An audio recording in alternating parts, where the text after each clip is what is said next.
नमस्कार। आज हम बात करने वाले हैं बैंगन की खेती के बारे में। किसान भाइयों, संपूर्ण जानकारी आपको आज के इस वीडियो में हम आपके साथ शेयर करने वाले हैं।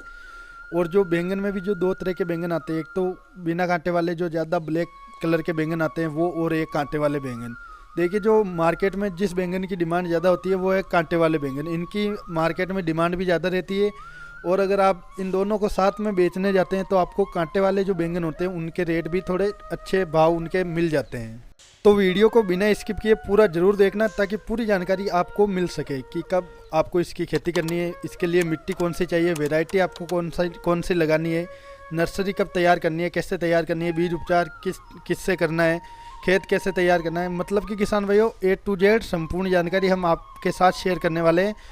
और चैनल को अभी तक जिन किसान भाइयों ने सब्सक्राइब नहीं किया है, या जो किसान भाई चैनल पर नए आए हैं, तो उनसे हमारी रिक्वेस्ट है कि चैनल को सब्सक्राइब जरूर कर लेवे, ताकि आगे भी आपको खेती से जुड़ी बढ़िया से बढ़िया जानकारी लगातार मिल सके।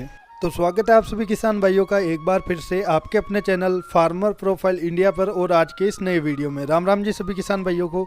तो देखिए, वैसे तो बैंगन की खेती 12 महीनों तक की जाती है, लेकिन अगर उसमें भी हम बढ़िया टाइम की बात करें जिसमें आप उसकी नर्सरी तैयार कीजिए और उसे ट्रांसप्लांट कीजिए, तो जून जुलाई सितंबर अक्टूबर और फरवरी मार्च के अंदर अगर आप इसकी खेती करते हैं तो उत्पादन आपको बढ़िया देखने को मिलेगा। और जब पौधा उत्पादन देना शुरू करेगा उस समय के मंडी भाव भी आपको बढ़िया मिलेंगे।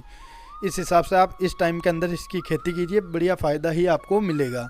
अब बात कर लेते हैं किसान भाइयों मिट्टी की। तो देखिए, वैसे तो लगभग सभी प्रकार की मिट्टी में आप इसकी खेती कर सकते हैं।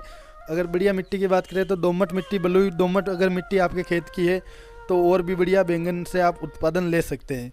एक बात का यहाँ पर आपको ध्यान रखना है कि जो मिट्टी की वैल्यू होती है, पीएच वैल्यू होती है, वो 7 से कम ही होनी चाहिए। अगर 7 से ज़्यादा है तो आप उसमें जिप्सम का उपयोग करके उसे कम भी कर सकते हैं, यानी संतुलित उसे कर सकते हैं।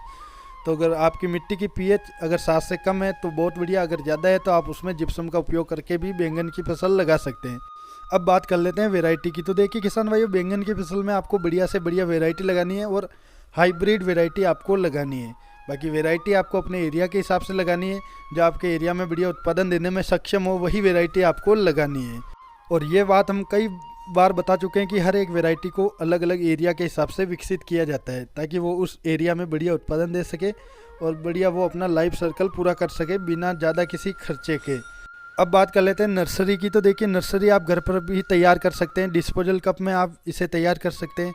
वर्मी कंपोस्ट खाद डालकर इसे तैयार कर सकते हैं। गोबर की खाद से भी आप इसे तैयार कर सकते हैं। मिट्टी में गोबर खाद डालकर बढ़िया मिक्स करके आप नर्सरी के लिए मिट्टी तैयार कर सकते हैं।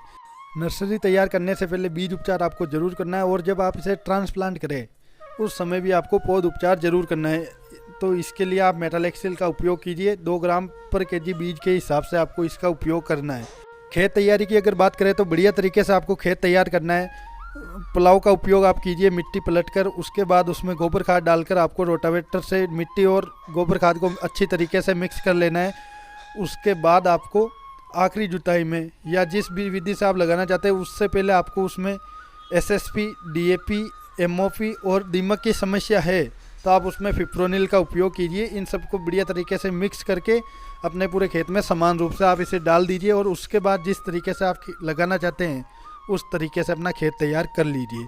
अगर बात करें खेत में लगाने की तो आप अपने हिसाब से भी लगा सकते हैं। बाकी अगर हम बताएं तो आप बरसात के दिनों में लगा रहे हैं तो बेड की ऊंचाई ज़्यादा रखें, और गर्मियों में आप लगा रहे हैं बैंगन की फसल को तो उस समय आप बेड की चौड़ाई ज़्यादा रखें। और लाइन से लाइन की दूरी आपको रखनी है लगभग 5 फीट के आसपास, और पौधे से पौधे की दूरी आपको रखनी है 1 फीट के आसपास।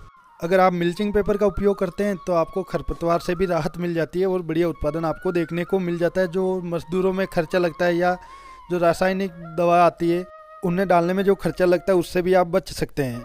अब बात करें सिंचाई की। तो सिंचाई आपको मिट्टी की आवश्यकता के अनुसार, पौधे की आवश्यकता के अनुसार लगातार करते रहना है। वो आप अपने हिसाब से देख लीजिएगा। बात करें स्प्रे की तो किसान भाइयों, ज़्यादा अटैक तो हमें इसमें वही मच्छरों और थ्रिप्स का देखने को मिलता है, लेकिन जो ज़्यादा है वो है मकड़ी का।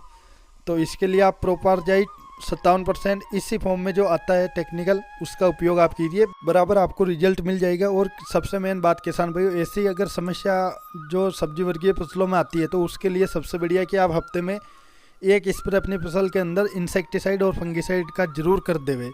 भले ही आपके खेत के अंदर इंसेक्ट और फंगस का अटैक ना हो, प्रकोप ना हो, लेकिन फिर भी आप एक बार हफ्ते में इसका स्प्रे ज़रूर कर देवे, ताकि जो ऐसी समस्या है वो 90% किसान भाइयों यहीं पर कंट्रोल हो जाती है अगर आप हफ्ते में एक स्प्रे करते हैं तो। चैनल को सब्सक्राइब करके ज़रूर रख लीजिएगा, ताकि अगर आगे बैंगन में कोई भारी समस्या हमें देखने को मिले तो हम आपके साथ जानकारी शेयर कर सके। बाकी वीडियो से जुड़ा कोई भी सवाल आपके मन में है तो आप कमेंट करके पूछ सकते हैं। अगर कोई सवाल नहीं है तो वीडियो को एक लाइक ज़रूर कर देवे। वीडियो को अपने बाकी सभी किसान साथियों तक शेयर ज़रूर कर देना। बाकी मिलते हैं किसी नए वीडियो में नई जानकारी के साथ। तब तक के लिए सभी किसान भाइयों को जय जवान जय किसान और धन्यवाद।